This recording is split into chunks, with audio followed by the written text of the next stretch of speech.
بہت خوبصورت programme conference, باقی کانفرنس علماء و مشائخ دا جمع غفیر، عوام دا ٹھاٹھا ماردہ سمندر مسئلہ پری ہے نا جی الحمدللہ۔ تے اس گل دا بین ثبوت ہے کہ ساڈی محفل ساڈا اے پروگرام اللہ رسول دی بارگاہ چ قبول ہو گیا ہے۔ آستانہ عالیہ گڑھی شریف دے سجادہ نشین پیر طریقت رہبر شریعت حضرت صاحبزادہ پیر محمد زبیر چشتی صاحب اٹک تو تشریف لے آئے،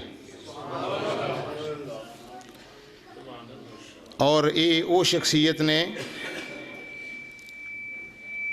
حضرت شیخ الحدیث علامہ عبدالغفور صاحب رحمۃ اللہ تعالی علیہ، او شخصیت سن پیر حسین الدین شاہ صاحب، سید ضیاء الحق شاہ صاحب، مولانا سلمان رضوی صاحب پنڈی والے جڑے امریکہ والے، ایہو جہ جنے جڑے سن نا وہ انہاں دے شاگرد نے، انہاں دے والد گرامی دے، اور اپنے باپ دی مسند تے بہ کے حدیث شریف پڑھاندے نے صاحبزادہ صاحب ماشاءاللہ شیخ الحدیث نے۔ آپ تشریف لے آئے، میں دل دیاں اتھا گرائیاں اور آپ دا شکریہ ادا کرنا۔ فاضل نگینہ عاشق مدینہ جناب صاحبزادہ محمد کلیم فیض جنیدی صاحب، آستانہ عالیہ جنیدیہ تارک آباد، آپ تشریف لے آئے،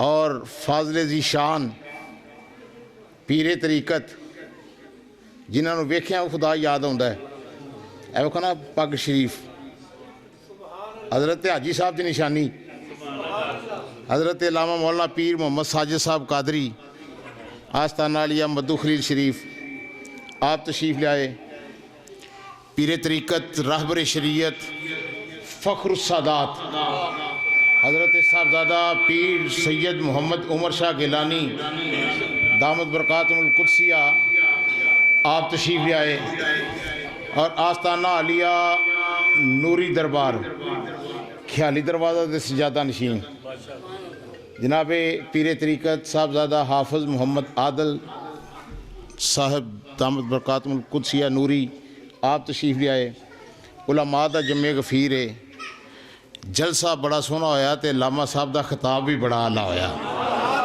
عشاء دی نماز تو فوراً بعد پروگرام شروع ہو گیا سی، جان نشین پاسبان اہل سنت پروردہ آغوش ولایت حضرت صاحبزادہ پیر محمد داؤد رضوی صاحب دا بڑا خوبصورت واز ہویا، آپ حضرات نے سماعت فرمایا۔ حضرت علامہ مولانا قاری محمد حنیف طاہر صاحب، حضرت مولانا فیاض احمد فیاضی صاحب، حضرت مولانا خواجہ محمد اویس صاحب، یہ خطابات سارے ہوئے نے الحمدللہ۔ نعت خان حضرات نے نعت خانی پیش کیتی ہے، تو ہاں سارے احباب نے بہ کے سنیا ہے۔ میں دعا کرنا اللہ ساڑی ساریاں دی حاضری اپنی بارگاہ قبول فرمائے۔ ہن دو شیر صلاۃ و سلام دے ہونگے تے آستانہ عالیہ گڑھی شریف دے سجادہ نشین، آپ دعا فرمان گے تو پھر لنگر شریف ہوئے گا، کھڑے ہو جائیے۔ مصطفیٰ جان رحمت پہ لاکھوں سلام، شمع بز میں ہدایت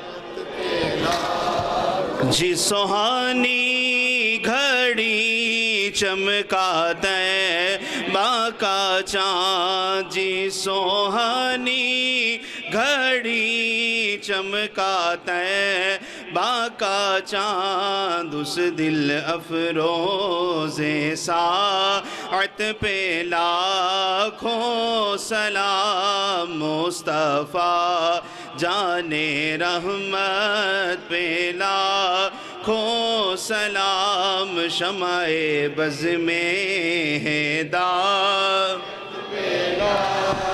جن کے ٹکڑوں پہ پلتا ہے سارا جہاں، جن کے ٹکڑوں پہ پلتا ہے سارا جہاں، جن کے ٹکڑوں پہ پلتا ہے سارا جہاں، اس نبی کی سخاوت پہ لاکھوں لاکھوں سلام مصطفیٰ جان رحمت پہ، لاکھوں سلام شمع بز میں ہدایت، یا الہی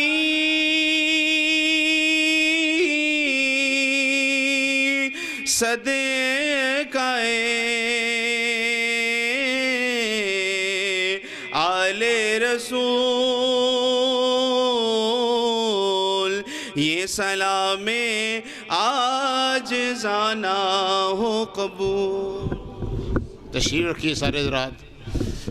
میں بہت بڑی پول ہو گئی میرے کو، ساڈے کول ان کے عمل میں ذوق میں برکتیں بھی عطا فرما دیں، اور ان کے استاد غالباً استاد المحدثین حضرت علامہ شیخ الحدیث و تفسیر عبدالحکیم شرف صاحب رحمۃ اللہ تعالیٰ آپ کے استاد گرامی تھے۔ تو آپ ایک دفعہ جامعہ رضویہ میں گئے جا کے حدیث کی بخاری شریف کی آخری حدیث کا درس فرمانے کے لیے، تو استاد شیخ الحدیث صاحب سے کہنے لگے کہ ساتھ بیٹھے ہوئے تھے ایسے جیسے ہم بیٹھے، فرمان لگے بڑے استادوں سے کہ تھوڑے کو سند حدیث نہ لے لواں، اتنے بڑے محدث دیکھو، انہوں نے 70 سال رسول اللہ کی حدیث جو ہے وہ پڑھائی ہے۔ تو آپ نے انہیں، مجھے یاد آ گیا، میں نے کہا چلو اس کا بھی تذکرہ ہو جائے۔ خود کہا صاحب آپ نے جانا ہے، اور جا کے آپ نے لے کے بنا کے فوراً سین خود فرمائے۔ آپ نے وہیں بیٹھے ہوئے محمد علی سندیلوی صاحب بہت بڑے محدث ہیں، انہیں بھی اور آپ کو بھی سند حدیث عطا فرمائی، کیونکہ ان حضرات کے استاد تھے۔ میں نے اس لیے عرض کی کہ اللہ، انہوں نے بھی ساری زندگی رسول اللہ کی جو ہے وہ نسبت میں پیرا دیا ہے، سرکار کی حدیث پڑھائی ہے، تو اس لیے آپ نے بھی حدیث شریف پڑھائی، اور 2 سال بعد جب آپ کی قبر کھولی گئی تو آپ کا کفن بھی سلامت تھا اور جسم بھی سلامت تھا۔ یہ سرکار کی حدیث پاک 70 سال حدیث پڑھانے کی یہ برکت تھی۔ میں عرض کر رہا ہوں، سائیوں کی نسبت تو ہے، یہ بزرگوں کی نسبت تو تھی۔ تو آپ نے اکثر ایک بات سنی تھی کہ جو مٹی حضور کے جسم عطر کے ساتھ مس فرما رہی ہے، وہ عرش اعلیٰ سے بھی رب نے اعلیٰ بنا دی ہے اسے۔ تو سرکار کے اس میلاد پاک میں یہ بھی شامل ہو گیا کہ اس اللہ کے نبی کی کیا تو شان عرفہ والا ہے، ان کے غلام در غلام، غلاموں کے غلام محدث، ان کے جسم سالم ہیں، تو آپ کی تو کیا بات ہے۔ الحمدللہ رب العالمین۔ سرکار حضرت علامہ پیر ضیاء اللہ قادری صاحب رضوی اور ان کی جتنی پوری جماعت ہیں، سرکار کے میلاد پاک کی اس متبرک متعظم محفل پاک کا جو اہتمام کیا، مولا سب کو جزائے خیر عطا فرما۔ جو سنگی ساتھی آ کے بیٹھے، علماء نے اپنا بیان فرمایا، جتنے بھی پیران عظام، مشائخ عظام، محدث تشریف لائے، مولا سب کو برکتیں عطا فرما دیں، سب کو بے پناہ برکات نصیب فرما دیں، ہم سب کے گھروں میں خیر فرما دیں۔ جتنے اس محلے کے اور جن محبت والے ان دوستوں نے اس کا اہتمام کیا، مولا ایک ایک عمل کے اوپر انہیں جزائے خیر عطا فرما دیں۔ یا رسول اللہ انظر حالنا، یا حبیب اللہ اسمع قالنا، اننا فی بحر غم مغرق حج یدی ساحل لنا اشکارنا۔ خصوصی کرم فرما دے، خصوصی برکتوں سے نواز دے، ہم سب کے گھروں میں خیر فرما، ہم سب کے آل و عیال میں خیر فرما۔ جتنے سنگیز کے اہتمام کرنے والے ہیں ان کے بچوں میں بھی رسول اللہ کی محبت پیدا فرما دے۔ اصحاب بھی بیان بھی فرما رہے تھے کہ ان کے دلوں میں رسول اللہ کی محبت جاں گزیں فرما دے، کہ جیسے ان کے والدین میلاد شریف کر رہے ہیں، مولا ہم سب کی اولاد جو ہے اسی طرح رسول اللہ کا میلاد مناتی رہے، رسول اللہ کا میلاد کا اہتمام کرتی رہے، اسی طرح محفل میلادیں ہوتی رہیں۔ مولا اس کی برکتوں سے سارا سال برکتیں عطا فرما، ہم سب کے مال جان اولاد رزق میں برکتیں عطا فرما۔ اس محفل پاک میں کوئی بے روزگار ہے اسے اعلیٰ روزگار فرما دے، مولا کو بیمار ہے اسے شفا فرما دے، کوئی بے اولاد ہے اس سے نیک صالح اولاد عطا فرما دے۔ ہم سب با اولاد ہیں، ہم سب کی اولادوں کو نیک صالح فرما، حضور کا متبع شریعہ فرما، سرکار کے ساتھ پکی سچی محبت کرنے والا بنا، پکی محبتیں عطا فرما دے۔ مولا اس پیاری میلاد پاک کی محفل میں ہم سب کو کعبہ شریف کی حاضری نصیب فرما دے، صفا و مروہ پہ دوڑنا نصیب فرما دے، سرکار کے مواجہ شریف اور سرکار کی ریاض الجنہ کے نوافل اور حضور کی محبتیں عطا فرما دے. حضور کے مواجہ شریف میں بڑے دھیمے انداز سے ادب و احترام کے ساتھ رسول اللہ کی وہاں میلاد پاک کی پیاری محفل نصیب فرما دے. درود پاک پڑھنا نصیب فرما دے. مولا ان سنگی ساتھیوں کے عمل میں، رزق میں، اولادوں میں برکتیں عطا فرما دے بجاہ النبی رؤوف الرحیم. علامہ صاحب کو، علامہ صاحب کی سارے رفقائے کار کو مولا بے پناہ برکتیں فرما دے. اپنے مشائخ کے بے پناہ جتنے حضرات تشریف فرما ہیں، جتنے بزرگ تشریف فرمائیں، ان سب کی برکتیں ہم سب کو نصیب فرما دے. بحق لا الہ الا اللہ محمد رسول. آمین.